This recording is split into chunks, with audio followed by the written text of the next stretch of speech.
ठंडी हवाओं में लिपटी हिमालय की चोटियां, और उन्हीं के बीच बसा है एक रहस्यमयी धाम, केदारनाथ।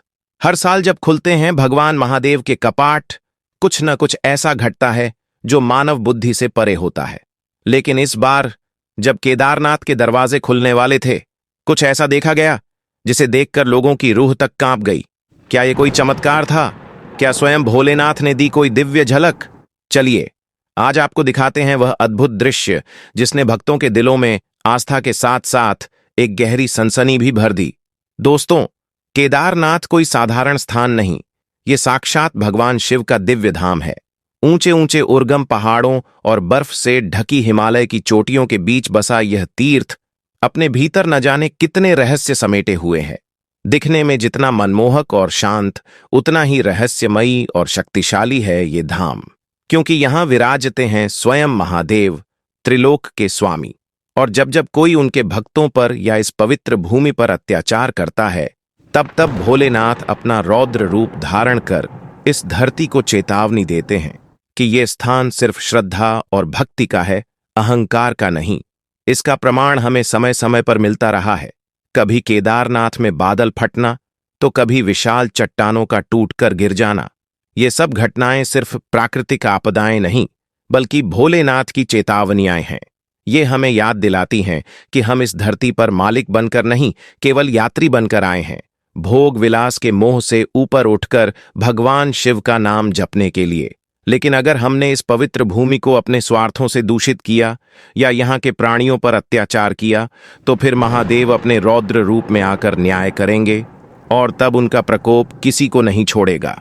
बाबा केदारनाथ के कपाट खुलने से पहले ऊखीमठ के ओंकारेश्वर मंदिर में बाबा भैरवनाथ की पूजा अर्चना की जाती है।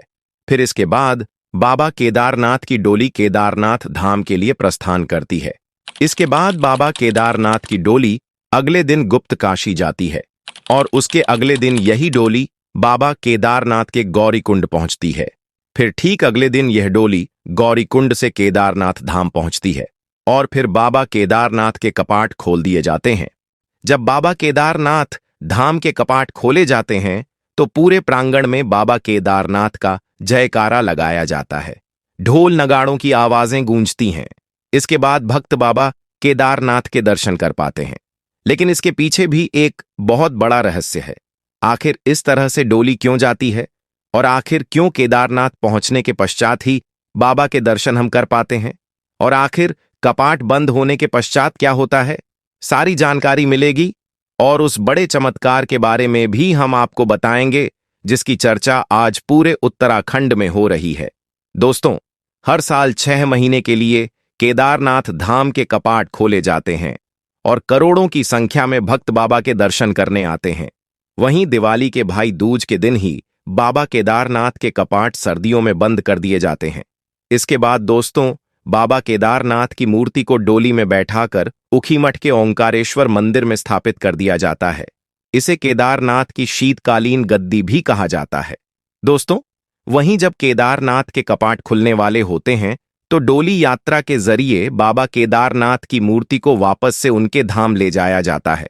दोस्तों, डोली यात्रा की शुरुआत ऊखीमठ से होती है, जैसा कि मैंने आपको बता दिया है, और यह यात्रा खूब धूमधाम से निकलती है। दोस्तों, अगर जिंदगी में कभी मौका मिले तो इस यात्रा में जरूर शामिल हो जाइएगा। ऊखीमठ से यात्रा शुरू होती है, फिर गुप्त काशी, फिर फाटा और उसके बाद गौरीकुंड होते हुए पहुंचते हैं हम सीधे केदारनाथ धाम, महादेव की पावन नगरी में। दोस्तों, क्या आप भी इस बार केदारनाथ यात्रा पर जाने की तैयारी कर रहे हैं? अगर हां, तो कमेंट में जरूर बताइएगा, हम जानना चाहेंगे आपके भाव। लेकिन इस बार जब कपाट खुलने से ठीक पहले सबकी नजरें केदारनाथ की घाटियों पर टिकी थीं, तभी हुआ एक ऐसा चमत्कार जिसने हर किसी को हैरान कर दिया। आपको बता दें कि केदारनाथ धाम हर साल सर्दियों में 6 महीने के लिए बंद हो जाता है। उस दौरान बर्फ की इतनी मोटी परत जम जाती है कि ऐसा लगता है जैसे पूरा धाम बाबा केदारनाथ समेत बर्फ में विलीन हो गया हो। हर ओर सिर्फ बर्फ की चट्टानें होती हैं, चाहे वो मंदिर हो, धर्मशालाएं हों या दुकानें, सब कुछ सफेद चादर में ढका नजर आता है। इसलिए सभी लोग केदारनाथ धाम को खाली करके सर्दियों के पहले ही नीचे गौरीकुंड आ जाते हैं। और जैसे ही केदारनाथ धाम के कपाट खुलने का समय आता है, सभी लोग वापस से अपना सामान घोड़े खच्चरों पर लादकर ऊपर 20 किलोमीटर दूर केदारनाथ धाम ले जाते हैं, जिसमें किराने का सामान, रुकने का सामान, जरूरत की चीजें सभी अपनी अपनी दुकानों के लिए, अपनी धर्मशालाओं के लिए वापस ऊपर ले जाते हैं केदारनाथ धाम में, ताकि यात्रियों को सर्व सुविधा वहां पर मिल जाए। और तैयारियां दोस्तों जोरों शोरों से शुरू हो चुकी हैं। इसी बीच नितिन नाम का एक पहाड़ी, जो कि बाबा केदारनाथ धाम में ही तंबू लगाकर चाय, बिस्किट और परांठे बेचने का कार्य करता है, वह अपना सामान घोड़े खच्चरों पर लाद लाद कर ऊपर बाबा केदारनाथ धाम ले जा रहा था। लेकिन नितिन एक सबसे बड़ा भोले का भक्त था। बाबा केदारनाथ उसकी रग रग में बसे हुए थे। जैसे ही नितिन अपने सामान को लेकर ऊपर बाबा केदारनाथ धाम के समीप पहुंचा, उसने सबसे पहले एक नारियल और अगरबत्ती ली और बाबा केदारनाथ धाम के मंदिर के समीप पहुंचा। बाबा केदारनाथ को वह नारियल अर्पित किया और जोर का जयकारा लगाकर उस नारियल को फोड़ दिया और बाबा केदारनाथ को कहा कि हे बाबा केदारनाथ, इस बार मैं आपकी कृपा से एक अच्छा व्यापार कर पाऊं और सभी भक्तों की अच्छे से सेवा भी कर पाऊं और अपने परिवार के लिए एक अच्छी राशि ले जा पाऊं वापस। नितिन की पत्नी और उसके बच्चे भी नितिन की हमेशा मदद करते हैं, लेकिन इस साल नितिन की पत्नी उसकी मदद नहीं कर पाएगी, क्योंकि पिछले साल जब कपाट बंद हुए और वापस से श्रद्धालु अपने अपने घर के लिए प्रस्थान कर रहे थे, तो लौटते वक्त नितिन ने भी अपनी दुकान का सारा सामान घोड़े खच्चरों पर लादा और कुछ सामान उसने अपने कंधे पर और अपनी पत्नी के हाथों में थमाया और वे वापस नीचे गौरीकुंड जा रहे थे। लेकिन उस समय लौटते वक्त भारी बारिश और बर्फबारी भी हो रही थी। इसी बीच उनके घोड़े का पांव फिसल गया और वह घोड़ा रास्ते में फिसलकर नदी के नीचे जाने ही वाला था कि इतने में नितिन की पत्नी शिवानी ने उसकी रस्सी पकड़ ली। घोड़े में इतना वजन था, फिर भी नितिन की पत्नी शिवानी ने पूरी जी जान लगाकर रस्सी पकड़ ली। एक हाथ में रस्सी थी और दूसरा हाथ उसने ठंभे से पकड़ रखा था। उसने अपने घोड़े की जान बचाने के लिए अपनी जान को दांव पर लगा दिया था। इतने में नितिन ने अपना सामान हटाया और शिवानी की मदद करी। दोनों ने खींच खींच कर अपने घोड़े को वापस से रास्ते पर लाया और उसकी जान बचाई। चारों तरफ खूब सारी बारिश हो रही थी, लेकिन इसी दौरान शिवानी का पांव भी फ्रैक्चर हो गया था। नितिन के लिए अब चुनौती बन गया था कि वह नीचे कैसे उतरे, लेकिन उसके घोड़े ने, जिसकी जान शिवानी ने बचाई थी, उसने हिम्मत दिखाई और उसी घोड़े पर शिवानी को लाद कर नितिन वापस नीचे जाने लगा। उसकी पत्नी दर्द से कराह रही थी। जैसे तैसे नितिन और उसकी पत्नी गौरीकुंड पहुंचे और वहां जाकर उन्होंने सबसे पहले डॉक्टर को दिखाया। लेकिन डॉक्टर ने कहा कि तुम अब ऋषिकेश चले जाओ, वहां जाकर आप अपनी पत्नी का इलाज करवाओ, क्योंकि चोट बहुत ही गंभीर दिखाई दे रही है।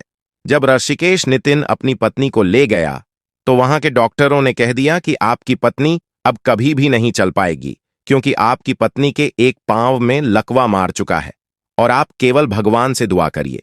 अगर भगवान ने चाहा तो आपकी पत्नी वापस से चल पाएगी, लेकिन फिलहाल इनके चलने के कोई भी चांस यानी कि योग नहीं दिखाई दे रहे हैं। नितिन के सर पर यह दुखों का पहाड़ टूट पड़ा था। नितिन बाबा के दरदास से कह रहा था कि हे बाबा, मैंने तो पूरे 6 महीने भक्तों की सेवा करी, कभी भी कोई भी ऐसा काम नहीं करा जिससे आपकी श्रद्धा पर कोई ठेस पहुंचे, लेकिन फिर भी मेरी पत्नी के साथ ऐसा हुआ। आखिर क्यों? इसने तो एक प्राणी की जान बचाई थी और आप तो पशुपतिनाथ थे और आपके पशु की ही तो जान शिवानी बचा रही थी। फिर मेरी पत्नी के साथ ऐसा क्यों किया? लेकिन खैर, बाबा केदारनाथ की मर्जी समझकर वापस दोनों अपने घर को लौटे। जैसे तैसे शिवानी एक पेड़ के सहारे और एक हाथ में लकड़ी के सहारे अपना जीवन यापन कर रही थी। लेकिन इस बार नितिन के साथ उसकी पत्नी नहीं आ पा रही थी, क्योंकि उसकी पत्नी के पांव को लकवा मार चुका था।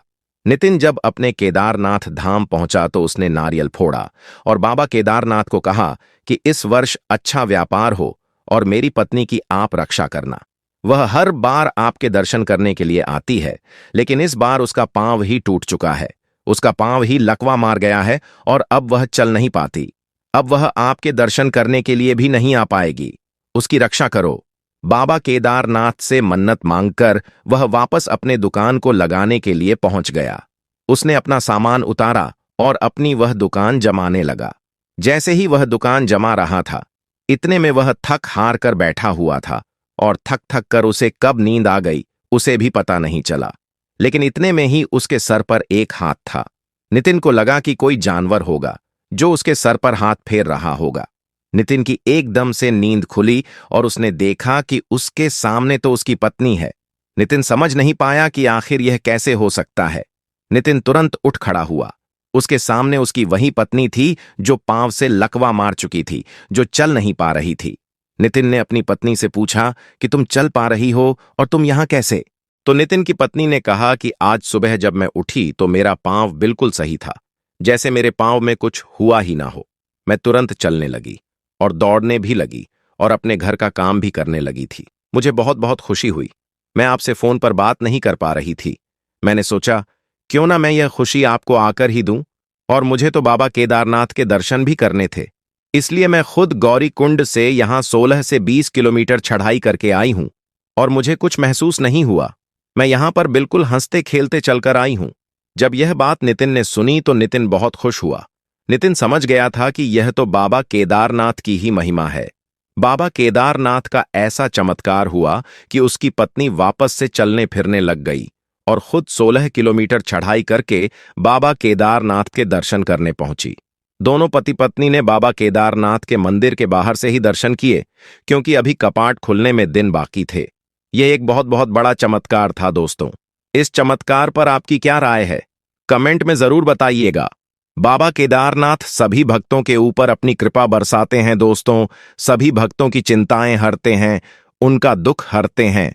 लेकिन दोस्तों, अभी हाल ही में जिस तरह से कश्मीर में यात्रियों के ऊपर आतंकवादियों ने हमला किया, उनका धर्म पूछ पूछ कर उनको मारा गया, आए दिन दोस्तों इस धरती पर कई ऐसी घटनाएं हमारे सामने आ रही हैं। कहीं पर जानवरों को मारा जा रहा है, कहीं पर गायों को काटा जा रहा है, कहीं पर सनातन हिंदुओं का कत्ल किया जा रहा है। और दोस्तों, वह दिन दूर नहीं जब बाबा केदारनाथ वापस से अपने रौद्र रूप में आ जाएंगे, क्योंकि केदारनाथ घाटी में भी आए दिन कई ऐसे कार्य देखे जा रहे हैं जो बिल्कुल भी नहीं होने चाहिए। हाल ही में पिछले साल भी हमने देखा था कि एकदम से बादल फटा और गौरी कुंड और सोनप्रयाग के बीच का रास्ता ही टूट गया।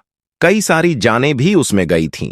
दोस्तों, आए दिन कोई ना कोई घटनाएं होती रहती हैं। दोस्तों, केदारनाथ में आजकल भक्त लोग दर्शन करने के लिए नहीं, बल्कि रील बनाने के लिए, नाचने गाने के लिए जा रहे हैं, प्राकृतिक नजारों का लुत्फ उठाने के लिए जा रहे हैं। लेकिन हमें ऐसा नहीं करना चाहिए। यह 4 धाम की यात्रा बहुत ही महत्वपूर्ण यात्रा है हमारे हिंदू धर्म में। इसलिए इसे बिल्कुल श्रद्धा के साथ ही करना चाहिए, ना कि घोड़ों के ऊपर, खच्चरों के ऊपर अत्याचार करके किया जाना चाहिए। आज हम देखते हैं कि केदारनाथ में 80 किलो, 90 किलो के आदमी भी, जो हट्टे कट्टे हैं, जिनकी उम्र भी ज्यादा नहीं है, वह भी खच्चर पर बैठकर चश्मा लगाकर ऐशो आराम से केदारनाथ के दर्शन करते जा रहे हैं। लेकिन वे नहीं जानते कि वह प्राणियों को कितना क्षति पहुंचा रहे हैं, उनको कितनी पीड़ा दे रहे हैं। इन मासूम जीवों को अनावश्यक कष्ट देकर की गई यात्रा न तो पुण्य देती है, न ही बाबा के सच्चे दर्शन का आनंद। क्योंकि जब किसी यात्रा में अहिंसा का पालन न हो तो वह भक्ति नहीं, सिर्फ एक दिखावा बनकर रह जाती है। और जब यह पीड़ाएं होती रहेंगी तो बाबा केदारनाथ अपने रौद्र रूप में अवश्य आएंगे। इतिहास गवाह है कि जब जब धरती पर पाप बढ़ा है, अधर्म ने सिर उठाया है, तब तब भगवान ने अपने रौद्र स्वरूप से संतुलन स्थापित किया है। केदारनाथ धाम कोई पर्यटन स्थल नहीं है, यह साधना का क्षेत्र है, तप का केंद्र है। यह वह भूमि है जहां स्वयं शिवजी तप में लीन रहते हैं।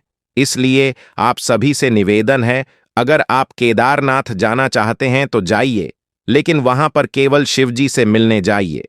वहां जाइए अपने भीतर की श्रद्धा और आस्था लेकर, अपने पापों का प्रायश्चित करने, अपने जीवन को शुद्ध करने और अपने अंतर्मन को निर्मल बनाने।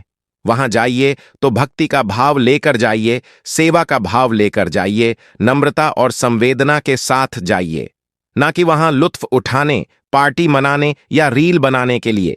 क्योंकि 4 धाम यात्रा का हर कदम तपस्या है, हर सांस साधना है। इस बात का विशेष ध्यान रखिए। अगर आज हम नहीं जागे तो वह दिन दूर नहीं जब प्रकृति भी अपने प्रकोप से हमें चेतावनी देगी। इसलिए आइए हम सभी मिलकर संकल्प लें कि जब भी हम किसी तीर्थ यात्रा पर जाएं, विशेष रूप से केदारनाथ जैसे पवित्र धाम में, तो सच्चे भाव और आदर के साथ जाएं। और हां, मुझे बताइए कि आप इस बार केदारनाथ जाने वाले हैं या नहीं। अगर हां, तो आप वहां किस संकल्प और भावना के साथ जा रहे हैं। अभी के लिए आप सभी दर्शकों को जय बाबा केदारनाथ। कल पुनः मिलेंगे किसी नई स्टोरी के साथ। अभी के लिए धन्यवाद।